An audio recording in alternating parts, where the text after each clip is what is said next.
All right, guys, it's time that we have the sit down discussion. We've got a problem, and it's a realistic problem that is largely self induced. To put it bluntly, we've run out of G Wagons. I know. This is our own problem. We've said it. We have gotten so many calls and we've brokered so many deals for 2013 through 2015 G550s. There ain't none left, guys. I think today alone I received 6 calls. People wanting under 50,000 mile trucks for $50,000. They don't exist anymore. So, we're going to discuss some other options that are entirely viable for 90% of the population out there. And I know I haven't gone on record saying that other models are equally great. They do have their merits, and I want to get into that a little bit. Let's talk about the interiors of these trucks. From 2013 to 2018, the interiors are largely identical, save for a command upgrade and some seat options. But 2013 marked the beginning of when Mercedes upgraded the interior of the trucks with an updated command system, a floating screen, and a few other niceties on the inside. You got nice seats, you got a nice center console, the doors were nice, you get this fun little pocket here for your phone. That's a fun one. But the interesting thing is from the front seats back, they're all the same. Whether you've got a 13 or an 18, there's nothing changing back here. So why are we so stuck on the 13 through 15 Gs? I know why. It's because I put out multiple videos saying that this is the best G-Wagon and the most reliable one for off-road and daily driver use. True, it is. However, if there's none left and you're stuck with everything being over 100,000 miles, some approaching 200,000 miles, it's time let's expand our horizons. Here's where it gets interesting. The only changes to this interior from 2013 to 2015 was the command upgrade. 2017, they actually did a command upgrade when it went to like an NTG 4.5 to an NTG 5.0, which basically integrated Apple CarPlay. It was still wired, but yeah, whatever. We upgrade those anyway. Everyone throws those in the trash, so it's a moot point. So for all intents and purposes, 13 through 18 are the same after you do the command upgrade. Now, the G63 models changed a little bit. The first generation G63, 13, and 14, you can get that option with the G550 seats. Basically, it's the non-quilted, non-super bolstered seat, and those are nice places to be. I like those a lot. Once you got to model year 15, those seats came standard. So 15 through 18, they're all the same for a G63. Now, 2016 through 18 G550s, that was the big change. That's when Mercedes went to the 4-liter hot V motor. Okay, so for model year 16, that's where the big change came. The entire truck itself was unchanged with the exception of the power plant. That's where Mercedes went to the 4-liter hot V. It was aimed at increased horsepower, reduced emissions, and better fuel economy. Believe it or not, the motor went from 380 some horsepower to, come on, keyboard warriors, correct me here, 414 if I recall, but someone's going to correct me, so please do. Anyway, it was a significant jump in power. The torque feel was great, and it cruised down the road effortless. They're quiet. They lost a little bit of that guttural sound because of the turbochargers, but man, driving them, they were very, very smooth and super responsive. Almost AMG performance on a non-AMG truck. So here's what I want to talk to you about. Given that everyone wants the G550 for their off-road builds, or even their lifted builds, or even just do a 2-inch lift with 33s, wonderful option. Obviously, it's the GOAT. It's my go-to for a daily driver G-Wagon because you just can't beat it. It works good. I want us to open up our horizons to the G550s from 2016 to 18. Couple reasons for that. One, drivability and usability on a daily basis. Let's face it. We drive these things every single day. Whether we're dropping the kids off to school, we're running parts around our shop, we got to go pick up clients, we're going to meetings, it doesn't matter. We use these things all the time. And half my clients use these things out in fields. Some of my construction guys run these things all over the place, and they take a beating. And yes, that's with 2016 models. I've got a particular client that's got over 200,000 miles on his 2016, and it doesn't show any signs of slowing down. So with that being said, we do service quite a few of them. We do see a couple quirks. We do see a number of rear main seals that leak. We do see a couple of fuel issues, but they're fairly minor in the grand scheme of things.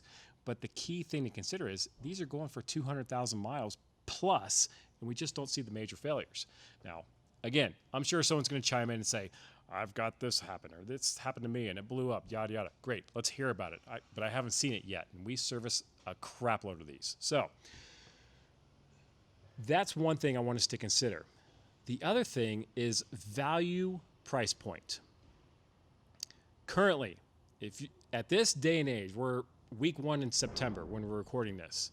If we were to go out and source you a 2013 through 2015 G550, I would have to look really hard to try to find you a decent example with under 100,000 miles for less than $50,000. I know 6 months ago they were all over the place, and largely due to our own doing and our followers, they've gone out and exhausted that entire supply. Thanks.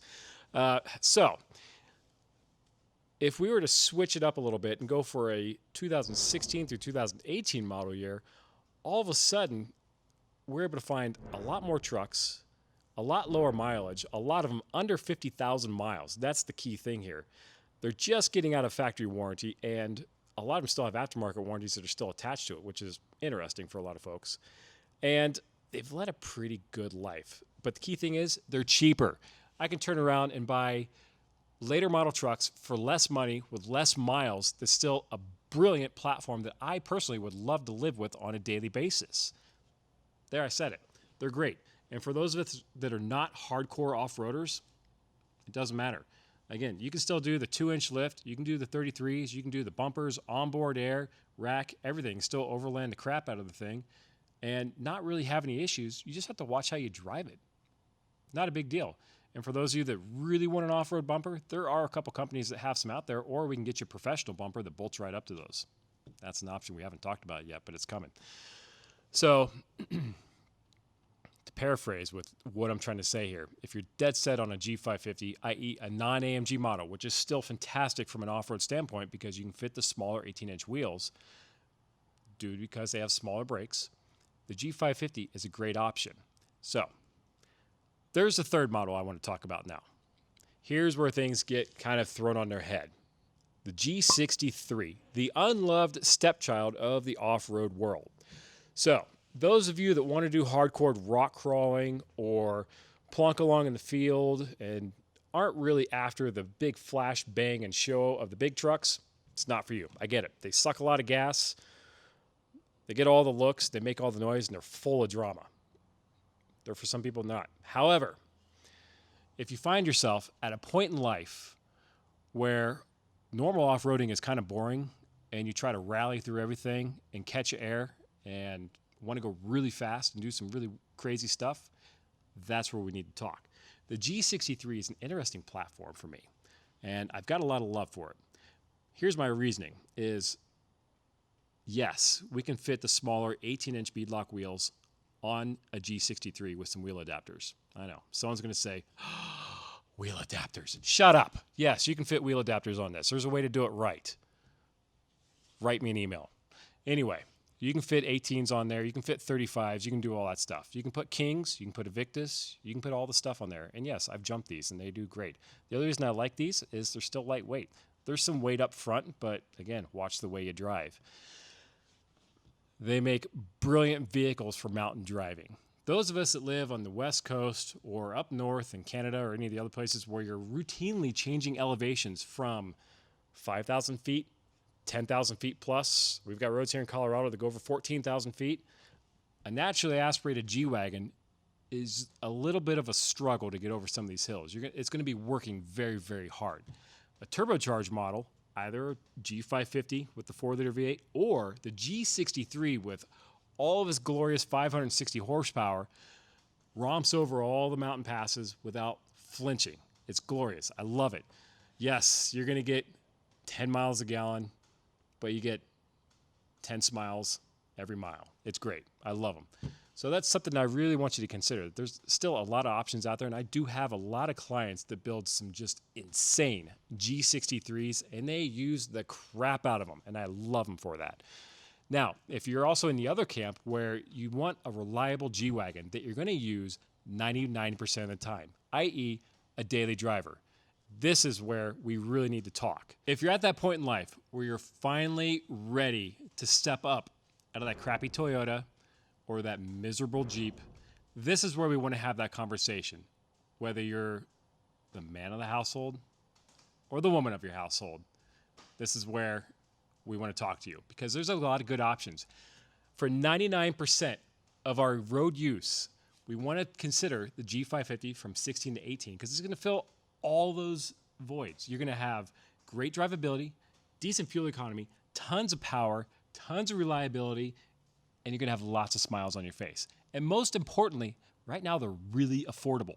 And it's something that we would love to get more of those through our doors. And I would love to be your broker and bring more of those clean examples in for you and do proper builds on those so that we can make a really, truly special truck to put in your driveway. Okay, so we're going to talk about the unsung hero of the G-Wagon world. And I haven't really talked about this model a whole lot. Let's rewind the clock all the way to 2009. It's a magical year for some and less magical year for others. Let's think of this as the year that Bitcoin was launched. And in other news, Mercedes changed the G500 to the G550. That's where they, for lack of better words, they kept the same interior, but you've got a complete powertrain refresh. You got away from the 113 V8, which was a 5-liter, 300 horsepower V8. Great, it's like the LS of the Mercedes world. And you jumped up to the 5.5-liter V8 with variable valve timing, direct injection, and a gazillion more horsepower, and you got a 7-speed transmission. All of a sudden, the G-Wagon could scoot. It had some power. It was a fun vehicle to drive, and you didn't have to go all in on AMG to have something that would actually move out of its own way with some authority. So that is what I refer to as the unsung hero. So we're going to reference those model years from 2009 all the way up to 2012. That model is the best value proposition for someone who's looking to get into a G-Wagon in the mid-30s right now for a unit that's under 100,000 miles that's typically going to be very clean and very well taken care of. They have the older style interior, so you have the central command with, you know, all the normal buttons on the dash that kind of fall apart, and it happens. But under the hood, you have the same power plant that they used all the way up to 2015. It's a lightweight truck. They handle good. They're peppy. They're spry. I think it's a fantastic platform. And for those of you that don't quite have the scratch to go $50,000 plus, I get it. It's a lot of money. Look in the mid-30s, but look for a 2009 to 12 G550. It's a lot of truck for the money, and it's a fantastic starting point into the G-Wagon world. So, other notable things along those time frames. You also were left with the AMG 55 of that era. And that thing was a brute, for lack of better words. It had 500 horsepower, had the old 5-speed automatic, and made tons of noise and tons of drama. It was a 5.5-liter supercharged V8. And those are still out there if you can find them. Occasionally you'll find one that is low miles, but they all have a gazillion miles on them right now, and they almost drink as much oil as they do gas. If you happen to have one of the few that doesn't drink a whole lot of oil, congratulations. You have a rare gem. But if you do find one, they make killer off-road rigs. They're great options because they don't have a whole lot of extra coolers and crap hanging down up front. And they're a riot. Total kick in the pants to drive. But you just can't find them for cheap. So I'd tell people typically don't go for those because parts are getting scarce and they're kind of expensive to maintain. Anyway, there I said it. The last part of the equation. Let's jump back further in time to 2002. What a magical era. That's when Mercedes brought the G500 to the U.S. shores for the very first time. That was an MB USA truck. That was the first time that it was a legit dealer-supported vehicle. Prior to that, you had Europa. But from 2002 to 2008, you had the G500, and it had the tried-and-true M113 V8 that could go a gazillion miles, run on 78-octane Mexican gas, and always get you home no matter what. I've yet to see one that leaves you stranded. That's your cheap option. Mid-20s can get you a decent example with some miles on it, and you're still going to get a lot of miles out of it. If you're on a severe budget and you want something that's going to at least get another 50 to 100,000 miles out of it, you're going to have to put some work into it. I'm not going to lie. They're not going to be clean because you're dealing with a 20-year-old platform at this point. The interior is going to be pretty beat down and worn. But for those of you looking to build something that's really special off-road, it's a great place to be because 9 times out of 10, the interior comes out of it anyway, so who cares? You're going to redo the suspension anyway. Doesn't matter. If you happen to find one with a gazillion miles on the motor and it drinks too much oil and blows up, who cares? They're cheap to replace. That's one of the reasons I love these trucks. And a lot of my techs buy these trucks and they drive them because you can get them for cheap, you can fix them for cheap, and you can keep on the road forever. And the body style didn't change all the way through 2018, so you can still get exterior parts for them. Great place to be. They're very reliable, very robust, and they're not going anywhere. So there I said it. To recap, we're going to go over the generations here and the proposed values. So the first generation of MB USA G-Wagons. Again, we're not talking about pre-MB USA or Europas here. 2002 through 2008 G500s, and then 2003 through 2011 G55s. But anyway, that first generation of G500 represents the entry barrier. That's the first most inexpensive G-Wagon to get into. You're going to be in your mid-20s to get into an example that still has some life left in it, but definitely expect some repairs, some service, lots of upgrades, and it's a brilliant platform you can do all the changes to without having to worry about computer nannies and electronic aids and all sorts of other stuff coming to bite you. The next generation, which I believe is the first generation where they become truly modernly reliable and modernly, well, not modernly reliable, but modernly drivable and livable on a daily basis. This is the 2009 through 2012 G550. This jumps up in the mid-30s. There's a lot of examples out there that are under 100,000 miles still that have been maintained very, very well. And every one of these that comes through my shop, I'm always very impressed with how they drive, how well they've been maintained, and honestly, the sheer value proposition that they offer. And I think that, you know, if you're shopping for a vehicle, instead of shopping for that Jeep or that Toyota or who knows what else, give it a serious look, because I think you're going to find it's a lot of G-Wagon for the money. The next option, and this is the one that we, and I say we, all of you, have literally exhausted. Well, this is the 2013 through 2015 G550, the naturally aspirated V8s. There's none left, folks. They're all over 100,000 miles. They're all commanding a premium. If you want one, you can still get it, but you got to pay for it, and you got to expect it to be high miles. So there I said, it's still a fantastic platform. If you find one hidden away somewhere, snag it, because there are none left. So the next one, the G550 from 2016 to 2018. That's the one I really wanted this video focused around, and I want us to seriously consider that as a good platform to use as your daily driver or a light off-road build. They're reliable, they're very drivable, great fuel economy, they get 2 miles per gallon better, whatever, and everyone likes them. They have tons of power, lots of giddy up and go, and it's really a great place to be. I hope this was helpful. And if you are in the market for a G-Wagon, we do broker them. We are a dealer, and we're more than happy to get a broker agreement out to you. All we ask is your color preferences, your mileage thresholds, your budgets.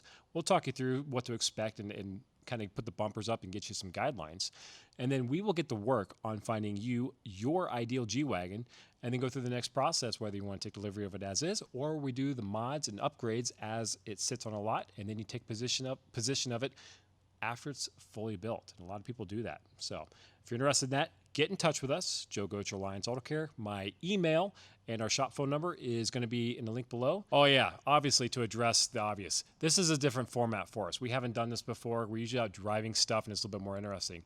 But this is one of those very focused things where I had to sit down and actually think through this. So if this type of format, if this type of content is interesting to you and you find value, the most important thing, if you find value in this type of content, let us know in the comments so we will either continue to do it or we won't do it again. Okay, and P.S., one last thing. If you're not quite of age yet to get your own G-Wagon and you just can't swing it yet, there's still an option for you. Ta-da. Very affordable G-Wagon.